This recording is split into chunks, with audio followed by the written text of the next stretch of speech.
Episode 15, Tale of Two Cities, Centralia, Pennsylvania, and Cheshire, Ohio. Hey y'all, I'm Heather, and this is Poisoned Appalachia, the dark side of Appalachia.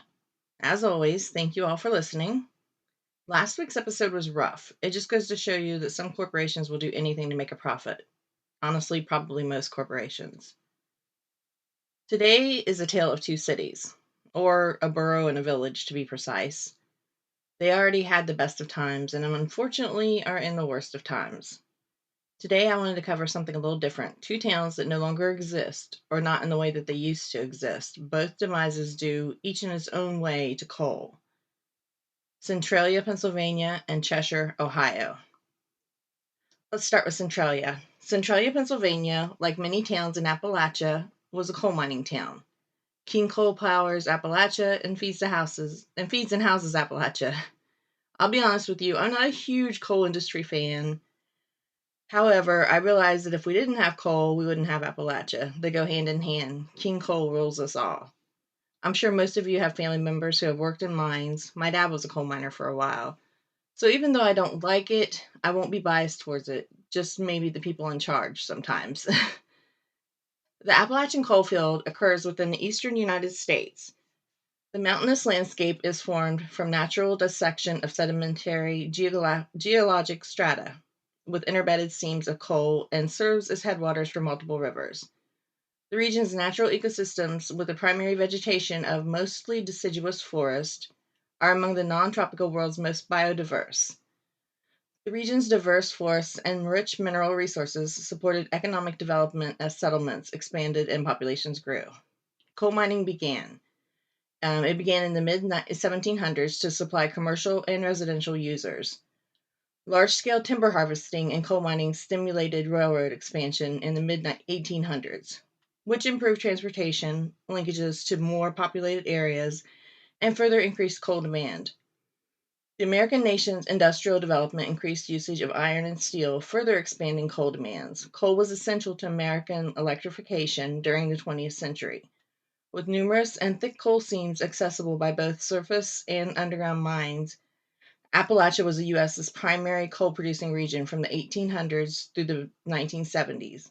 Appalachian coal mining has influenced the region's landscapes, forests, water, and people over more than 2 centuries.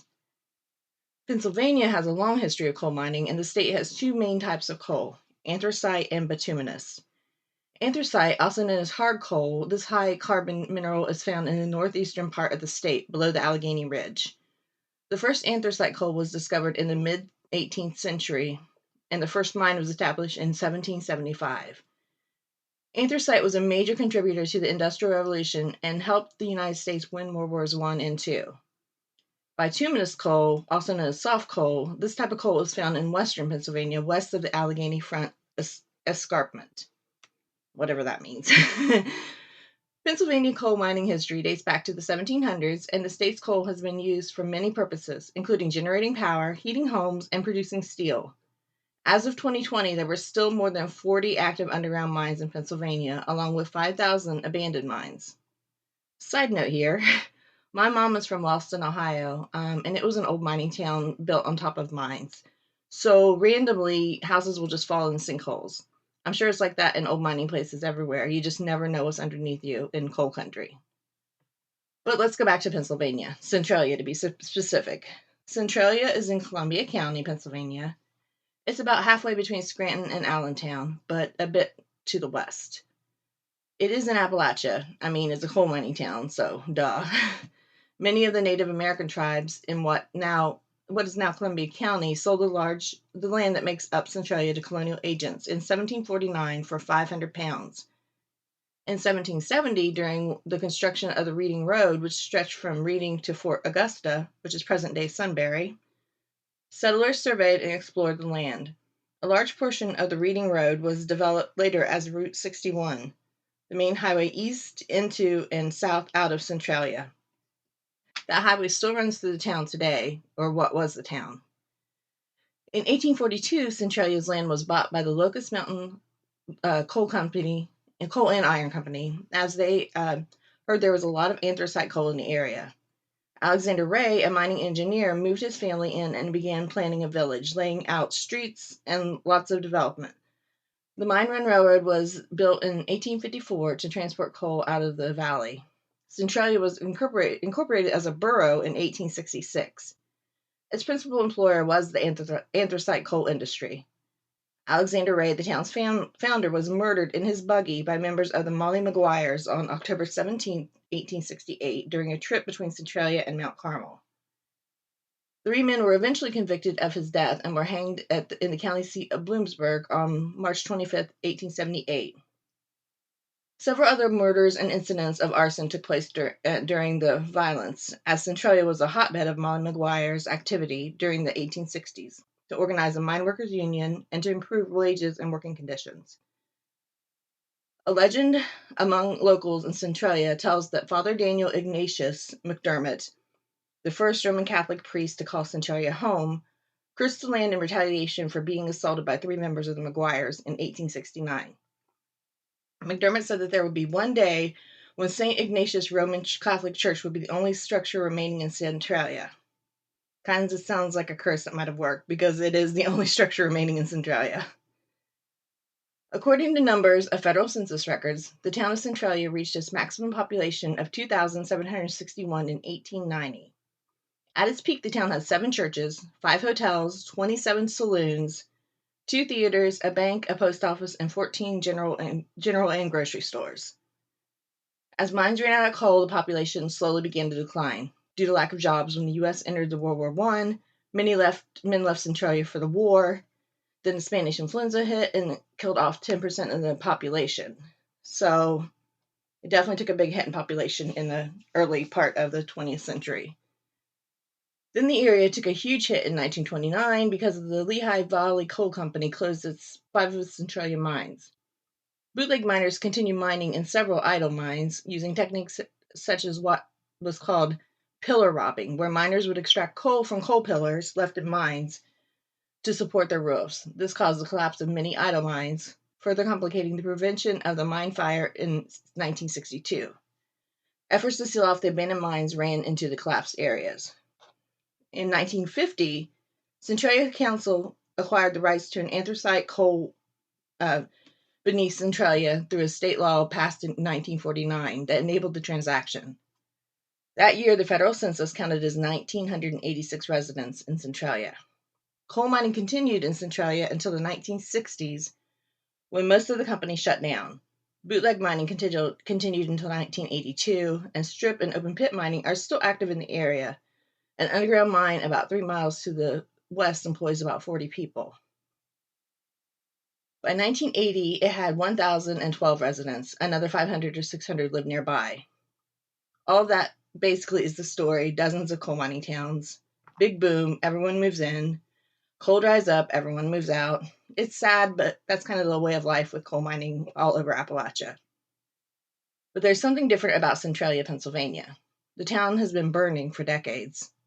But how did it catch on fire? No one knows for sure, but the people think it's because of the burning of the town dump. So I guess Centralia had always burned their trash at the dump once a year on Memorial Day weekend. In the 1950s, the Pennsylvania government changed the rules on disposal of garbage. Because of this, several illegal dump sites popped up. So they decided to create an official dump on top of an old abandoned mine property. Probably should have thought this one through. Memorial Day 1962, they decided to burn the dump, which was a bad idea. Also, if you listen to my Johnstown flood episode that happened on Memorial Day also, what is it with Pennsylvania and Memorial Day? Maybe they better think about celebrating this a different way. But Pennsylvania had passed a precautionary law in 1956 to regulate landfill use in strip mines. As landfills were known to cause destructive mine fires, the law required a permit and regular inspection for a municipality to use such a pit. George Segeritis, a regional landfill inspector who worked for the Department of Mines and Mineral Industries, became concerned about the pit when he noticed holes in the wall and floor. As such mines often cut through older mines underneath, Segeritis informed Joseph Tiggy, I'm not sure how that's pronounced, Tighe, Tiggy, a Centralia councilman, that the pit would require filling with an incombustible material, but they hadn't got around to that yet. So, although no one knows for sure what started the fire, most lean towards the annual burning of the dump. The volunteer fire department is who usually would do it, and they did it that year. They burned all the trash, and then the fire was extinguished. But a couple of days later, it was smoking again. So once again, they put the fire out. But once again, a couple of days later, it was smoking again. Another story claimed that the fire had started in the previous day when a trash hauler dumped hot ash or coal discarded from coal burners into the open trash pit. And another theory said that the Bast Colliery fire of 1932 was never fully extinguished, and that the fire reached the landfill area by 1962. However, a miner named Frank Jurgel Sr. disputes this theory. Jurgel claims he operated a bootleg mine with his brother near the landfill from 1960 to 1962. If the Bast Colliery fire had not been extinguished, the brothers would likely have been overcome or killed by noxious gases via many interconnected tunnels in the area.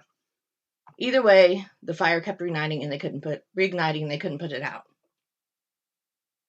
They investigated further and found that the embers had penetrated the coal seams underneath the pit and started the subsequent subterranean fire. They tried to stop the fire by sealing off the mine, but the coal mines are all connected, like making a massive labyrinth under the town of Centralia. They thought that sealing it off would stop the but fire could get the oxygen from the earth. Since the area is full of anthracite coal, it's a perfect place to keep burning and burning. Anthracite coal burns long and hot. It was just the perfect conditions for a fire to grow. Part of the problem with the fire continuing was bureaucracy, of course. Always the government. They didn't want to spend the money, and when they did, it was too slow. They were within days of putting the fire out and had to open it up to bids. 3 months later, they got the money, but the fire had already spread too far. Extinguishing efforts didn't pay off. Between 1962 and 1982, a sort of government agency spent $7 million fighting the Centralia mine fire. Openings were sealed, trenches were dug, and the mines were stuffed with non-combustible ashes, sands, and crushed rock, but nothing worked. Over the next 2 decades, the people of Centralia watched as repeated state and federal efforts to stop the fire failed, either for lack of sufficient funding or political clout.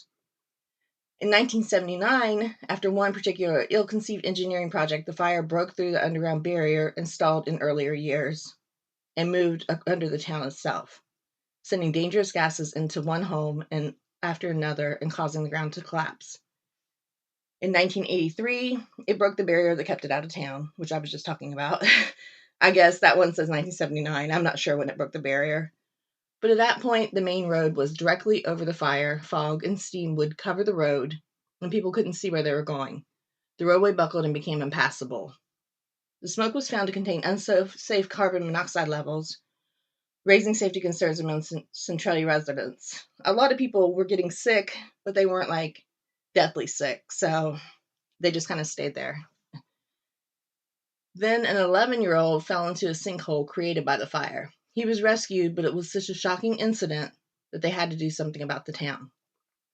The government decided to buy the town for $42 million. It was appropriated for everyone to move out. They said that was still cheaper than getting the fire out. So as people moved out, their houses were torn down. People fled the town, and all real estate was claimed under eminent domain in the early 90s. But at least 5 residents remain as of 2020. Because there's no expectation that the fires will stop anytime soon, people are forbidden to move in. I read that any remaining residents can keep living in Centralia until their passing. Then their property would fall under eminent domain too.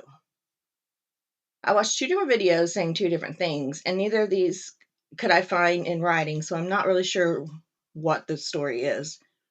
But one said that 5 residents remain, and then another video said as of 2024, no residents remain. So I'm not sure if anyone's left or not. One of the main attractions for people to visit in Centralia was its famed Graffiti Highway. The Graffiti Highway is an abandoned stretch of Pennsylvania 61, just south of Centralia. It became a magnet for graffiti and became one of the most popular and unusual attractions in Pennsylvania for pedestrians and cyclists.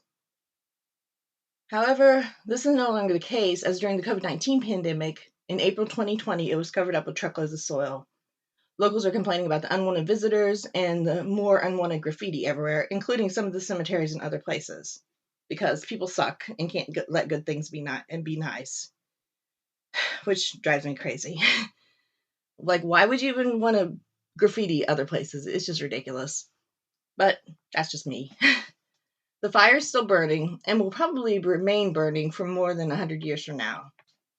Before studying up on Centralia, I thought it would be a spooky place since people kept saying Silent Hill was based on it. But instead, I found a sad story about a town that no longer exists because of something out of their control. And that's about it for Centralia. A sad ending. So let's look at another town that pretty much no longer exists, and definitely not in the way it once did. Cheshire, Ohio. So this one's quite personal to me. This is my home area. I don't say hometown because even though my address is Cheshire, I live a few miles from Cheshire. But I spent many days there. My dad grew up there and graduated from high school there. In a roundabout way, it was closed due to coal also. Also, side note, I watched a video and the people were calling it Cheshire. But although I'm from the area, I don't think my accent is that bad. So hopefully I sound like I'm saying Cheshire and not Cheshire. I guess it doesn't matter, but it does to me. Cheshire was a small town when I was growing up. They would call it probably a hole in the road, basically. I guess you would call it a village. It had two churches, a pizza restaurant, a gas station, and a post office. That was about it. The town wasn't destroyed by an accident or an act of nature. This town was bought out by a company. This one is so hard not to be biased on, so if I sound spicy, you'll know why. I tried to look into the history of Cheshire, and there's not a lot of it. I know about the history of Galplis, which is the county seat of our county, but I don't know anything about Cheshire, which is kind of sad, actually. But Cheshire, Ohio is in the southeastern part of Ohio, along the Ohio River in Guy County. Cheshire was founded in 1811 and named after Cheshire, England. Apparently, there was a blue sulfur spring there at one point. People would come to improve their health. I wish I could have found more about that, but and what happened with it, but sadly I couldn't. I don't even know exactly where it was. But that's kind of what drew people to the area to begin with. It started out as a farming community, and the area really does still have a lot of farms. After Cheshire was founded, farms popped up all over the area and even in town, and many of them would ship grain and other crops as far south as New Orleans. Cheshire's right on the Ohio River, so it was really a direct line down the Ohio River to the Mississippi River and down to New Orleans. After a bit of time, coal was discovered in the Cheshire area, which led to the construction of the town's very own train station on the Hocking Valley Railway. The railroad still goes through there, but there's no longer a train station. Cheshire thrived as a mining town for many years. I don't think it was ever a big town. I couldn't find much about the population estimates, but according to Wikipedia, in 1870, 276 people lived there.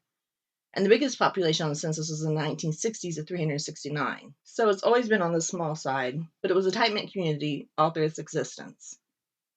In 1863, over 2,000 Confederates invaded the town. This invasion was known as Morgan's Raid. And if you listen to my other podcast, I mentioned Morgan as possible ghost who haunted me looking for treasure. Morgan's Raid was the only major attack by Confederate forces on the state of Ohio during the American Civil War. And from what I read, it hit Cheshire pretty hard. But I couldn't really find any estimates about it or lives lost or even land lost. But I did read that a lot of people were taken to Cincinnati. And I don't know if they found their way back or what happened there. There wasn't a lot of information about it. But after Morgan's Raid, Cheshire was hit by two big floods the following century. The two floods pretty much wiped Cheshire out, one in 1913 and one in 1937. The 1913 one hit and took out a lot of the town, but they rebuilt most of it. Then the 1937 flood hit, the big one. My dad was born in 1934, but didn't live in Cheshire at that point. He lived on the other side of the county, and he remembers his grandpa walking him over some hills to see the flood. Now, that really has anything to do with it. I just want to let you know that this flood was big. It was, big enough for my dad to remember when he was 3 years old. So that pretty much wiped out all of Cheshire, and they had to rebuild again. Then World War II hit, and they really didn't grow much until the 1950s. Coal power plants are all up and down the Ohio River, but Cheshire must have been the perfect place for them because they have two of them, probably just about 2 miles apart or less. The first one, Kiker Creek Power Plant, was built in the 50s. It was a boom for the area. That's when Cheshire started growing again. The plant helped the area build a new high school, which at the time was top of the line. It even had a swimming pool and this would have been in the early 60s. Tiger Creek was actually built to power the nuclear plant that was built in Piketon, Ohio. Then in the 1970s, AEP built the James M. Gavin power plant. It's the biggest power plant in Ohio and the 19th largest in the United States. It produces 11% of Ohio's power. Needless to say, it uses a lot of coal. Ohio has bituminous coal, which is a softer coal with more sulfur in it, which I explained earlier. The power plants that help run Cheshire also help to destroy it. So I'm not going to go through all the details about the power plants and how they work and how they try to prevent pollution because we'd be here all day. And honestly, I don't think I understand enough of it to even discuss it. But this is what I do know, or what I read. The EPA was created in the 1970s to help set standards to protect our environment and lands. The agency conducts environmental assessments, research, and education. It has the responsibility of maintaining and enforcing national standards under a variety of environmental laws in consultation with state, tribal, and local governments.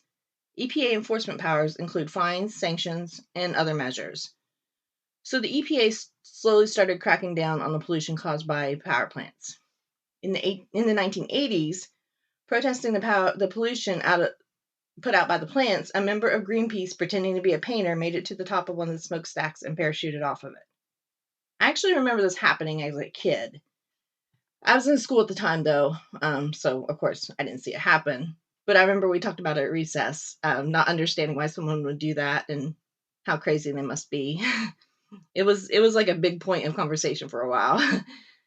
So at that point, the plants had started trying to control the pollution. Tiger Creek installed scrubbers and everything seemed to work out there. AEP at the Gavin plant took down one big smokestack and put up two 800 feet smokestacks to try to prevent pollutants from going into the atmosphere, which may have prevented that, but it's also brought the pollutants closer to the ground. In the 90s, they put in scrubbers to prevent sulfur dioxide pollution and help prevent 90% of it going into the air. So it was successful at that part. But it made it worse for the people of Cheshire that lived right there underneath all of it. It just kind of lowered the pollution. I'm lucky I'm on the other side of the plants and I rarely get anything. But even driving through Cheshire today, it smells like pure sulfur some days. After the scrubbers were put in, people complained of fly ash flying on their houses and automobiles. I remember one time my parents drove through there and something hit their car and left big marks on the paint, like it ate parts of the paint off the car. They actually had to use their insurance to get it fixed. I don't remember the whole details, but it was crazy. So AEP tried another system that would take other components out of pollution, maybe nitrogen, but I'm not sure about that. I didn't quite understand all of it. But this didn't work and it made things really bad in Cheshire, creating a fog of pollution which would come right down onto Cheshire. The EPA in 2000 cited the Gavin plant for violating the Clean Air Act for contributing to acid rain as far away as New York. In response, pollution controls installed by the plant triggered what AEP, the plant's owner until 2017, called a totally unexpected increase in sulfur trioxide that mixed with water vapor from scrubbers used to filter the pollution from the smokestacks. This combination allowed a sulfuric acid mist to float into Cheshire, causing what the EPA documented as irritation of the eyes, nose, and throat, shortness of breath, and asthma-like symptoms among residents in 2001. Residents complained of everything from the headaches and scratchy eyes to sore throats and more. The CDC had later found out that the air in Cheshire was so full of sulfur compounds, it was more than 5 times the level needed to trigger asthma attacks. I remember this. It even came our way some. It was the worst in 2001. And the plant decided to take legal action. Or the town decided to take legal action, I mean. We had to fight them continually, one resident said of the plant's owner. We had to become a pain in their ass just to finally get anything done. They were going to sue AEP, but instead AEP decided just to buy out the town of Cheshire. AEP offered the people 3 times the value of their homes, but they had to sign a waiver that they would not sue AEP for any further health problems. As far as I can tell, no one knows if anyone has had any health problems, like long term, with it. But I do know there is a lot of cancer in this area. I don't know if that's anything to do with it. I'm just saying there is a lot of cancer. So it probably was a good business decision for AEP's part. They shut up the people complaining. They fixed it so they wouldn't be sued in the future. This was the most affordable solution to their problem by far. As people moved out of Cheshire, the plant would tear down the houses and buildings. They did allow some of the older people to stay there to live out their lives. Their plan, they said, was to expand the plant, but 20 plus years later, there's no difference in the size of the plant. AEP sold Gavin with three other plants to Blackstone and Arclight Energy as part of a $2.17 billion deal in 2016. So maybe they don't have the same plans as AEP, but Cheshire is pretty much a ghost town now. When you drive through there, there's just a couple of houses left, a church, the post office, and a gas station. That's pretty much it. It looks like the town never existed, which is really sad. An article I read states Gavin remains a major source of pollution, contributing to climate change and local environmental harm. This case raises concern about private equity ownerships of coal plants and the political influence protecting outdated energy sources over public health. I'm not going into politics here, but I did read that the owner of Blackstone is a major political contributor to many campaigns, which is always what companies like that do. One of the former residents said the culprit is still just sitting here. It's like a family member has been murdered and the killer was just allowed to pay out some money and that's it. And everyone here accepts that that's just the price of living in Appalachia. And there's no other option. We just die with a smile on our faces. I kind of feel the same way. It's sad driving through the town that once was and no longer is. Not quite a ghost town, but pretty much is. It's like watching your childhood disappear. It's really sad and honestly quite scary what companies can do. So 2 towns and 2 different ways destroyed by coal. The coal giveth and the coal taketh away. I honestly could probably do a whole episode on ghost towns in Appalachia created by the coal industry, and maybe I will another day. But that's the story of Centralia and Cheshire. If you're interested in visiting Centralia, you can visit it, but it's not recommended by the EPA. There's not so much there now the graffiti road has been covered up. So if you visit, just be aware that there may be unclean air and probably not much else there. However, in Columbia County, while there, they have an amusement park, Nobles or Nables, it's Knoebels, which the Columbia County website says nostalgia is heavy in the air. Nobles Amusement Park, where the old-fashioned rides and secluded woodland settings evoke sweet memories of childhood. Nobles Amusement Park is America's largest free admission amusement park and offers free parking, which sounds really cool. Like, I've never heard of a free admission amusement park. So, might be something to check out. There's a coal mine you can visit also. You can visit a bunch of covered bridges, which I always think are neat to see, but I'm a big nerd. And it looks like there's a lot of outdoor activities. Anywhere with coal is going to have lots of hills, so obviously there are a lot of places to hike in that area too. If you're interested in visiting Cheshire, to be honest, you won't see much but grass and a couple of buildings. But there are some things to do in the area. In Gallia County, you can visit Gallipolis, which is a historic French city. There are a couple of small museums there, shopping, and if you go around Christmas, the lights are amazing. Like, seriously, they're worth checking out. Also, Bob Evans Farms out in Rio Grande in Gallia County, where you can see the original homestead, and also there are some good hiking, biking trails in that area. Or visit across the river in Point Pleasant and visit the Mothman statue and the famous Mothman Museum. You can visit Fort Randolph at Crodell Park. A lot of histories in this area. Gallipolis is the 3rd oldest town in Ohio, and the only battle in the Revolutionary War was fought in Point Pleasant, so there's a lot of history. But I guess that's about it for today's episode. A little shorter than usual, but still interesting, I think. It's sad to see how towns can be destroyed by one small thing. But as always, thank you for listening. You can catch me on social media under Poison Appalachia. I'm on Facebook, which is where you can contact me the easiest, probably. I'm on TikTok, Instagram, Threads, and YouTube. Or you can email me at poisonappalachia@gmail.com. Thanks again. Have a good week. Bye.